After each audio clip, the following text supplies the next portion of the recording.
Hey everybody, I'm Ryan, and today we're going to talk about flex slots and different builds of Lotus Combo, Hidden Strings Combo, whatever you want to call it. If you're looking for a deck analysis or a sideboard guide or anything like that, I posted those over the course of the past few weeks.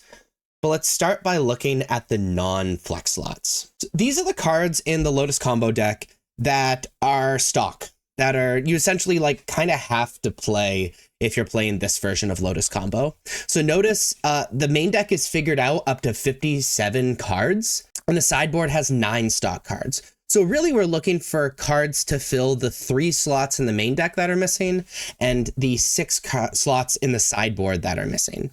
So what cards could fill those slots? Well, these cards could fill those slots.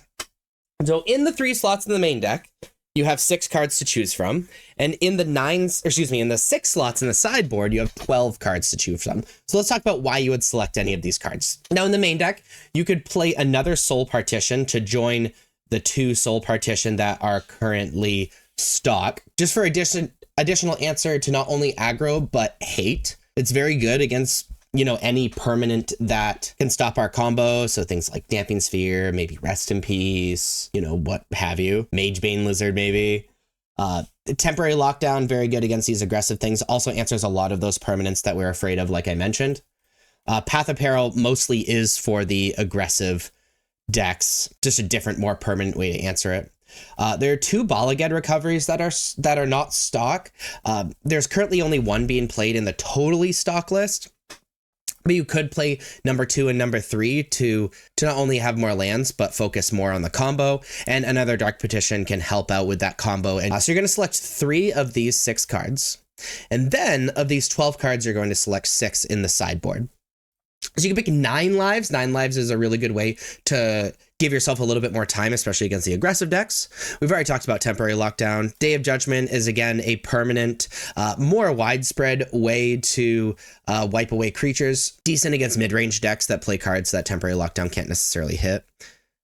Leyline of Sanctity is solid, especially against like Thoughtseize effects or Thought Distortion or whatever. Mystical Dispute for being able to fight on the stack against the blue decks. Glistening Deluge, specifically really good against Selesnya Company, which have a lot of hate cards for us. I've already talked about Path of Peril. Niv Mizzet Perrin, I think that's how you say that word, is a 6-mana 5/5. The spell can't be countered.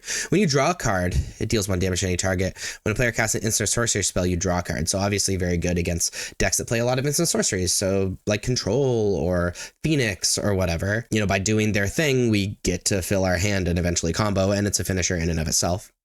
And then Dragon Lord Jamoka. The spell can't be countered, has flying lifelink, and opponents can't cast spells during your turn.